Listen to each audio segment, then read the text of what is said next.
बनाते हैं बीजेपी के लोग। याद रखना, बीजेपी के लोग दिन भर ये प्लानिंग करते हैं कि आपसे क्या छीन लें।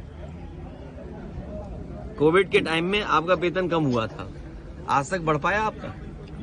कट गया। अपना भी तो सोचो। कट गया।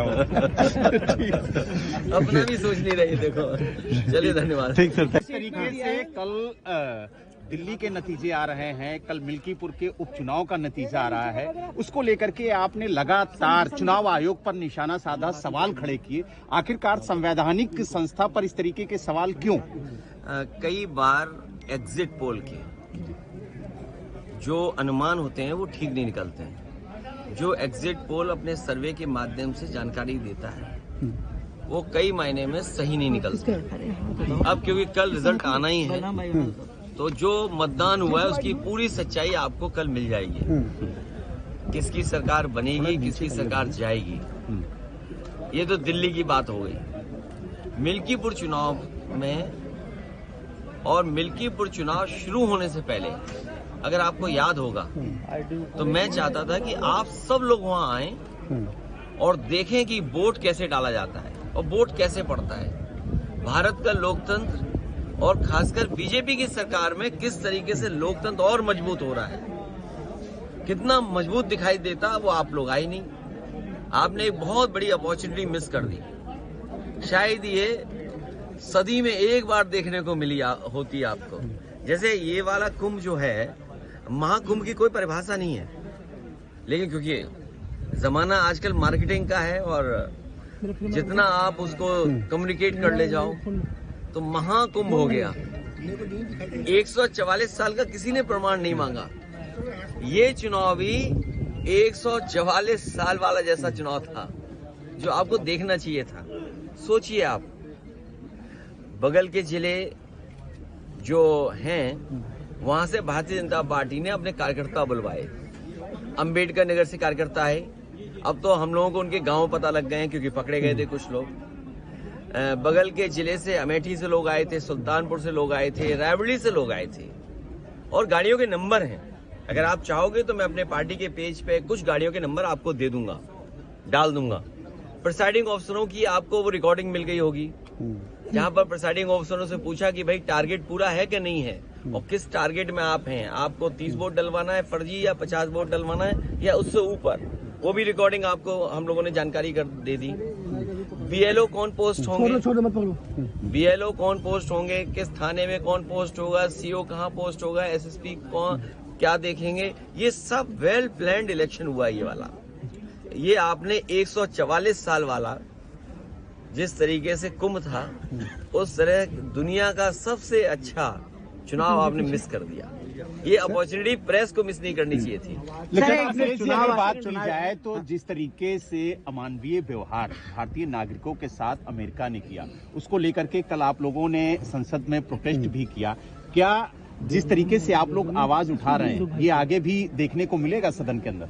भारतीय जनता पार्टी की कुछ चीजों की तो पोल खुल गई, एक बार सवाल और पोल इसलिए खुल गई कि हमने और आपने वो डंका बजते हुए देखा था। जी, बड़े बड़े इवेंट देखे थे हम लोगों ने, और ये भारतीय जनता पार्टी वाले लोग कोई दिन नहीं चूकता था जिस दिन ये नहीं कहते थे कि दुनिया में हम कहां पहुंच गए हैं, हम कुछ बन गए हैं, विश्व गुरु बन गए हैं। सोचिए आप, जो लोग दिन भर ये कहने से नहीं चूकते थे कि विश्व गुरु बनने जा रहे हैं, अर्थव्यवस्था उनकी तीसरे नंबर पे पहुंच रही है, वो आजकल कैसे चुप घूम रहे हैं, मौन हो गए हैं।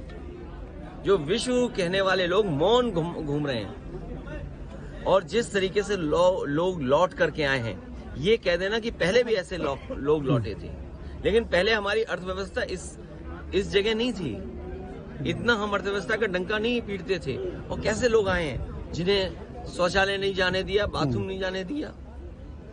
ये व्यवहार किसी व्यक्ति के साथ हो सकता है, इनह्यूमन व्यवहार है। और दुनिया का एक देश है, शायद हो सकता है अमेरिका से वो मजबूत नहीं उतना, लेकिन वहां के राष्ट्रपति ने मना कर दिया कि हम फौज से लाए हुए अपने नागरिकों को स्वीकार नहीं करेंगे। और अंततः अमेरिका को स्वीकार करना पड़ा। क्या भारत इतना कमजोर हो गया है? क्या हमारा हिंदुस्तान इतना कमजोर है? जब हम हिंदुस्तान का इतना बड़ा बाजार दे रहे हैं अमेरिका को। आप सोचिए, नोएडा में न जाने कितना बाजार हमने उनके हाथ में दे दिया होगा। हम कहते हैं हमारे लोग इलीगल पहुंच गए वहां पे, इलीगल इमिग्रेशन हो गया। तो किसकी नाकामी है? ये सरकार की नाकामी है जो क्वालिटी ऑफ लाइफ या उनको बेटर अपॉर्चुनिटी नहीं दे पा रहे।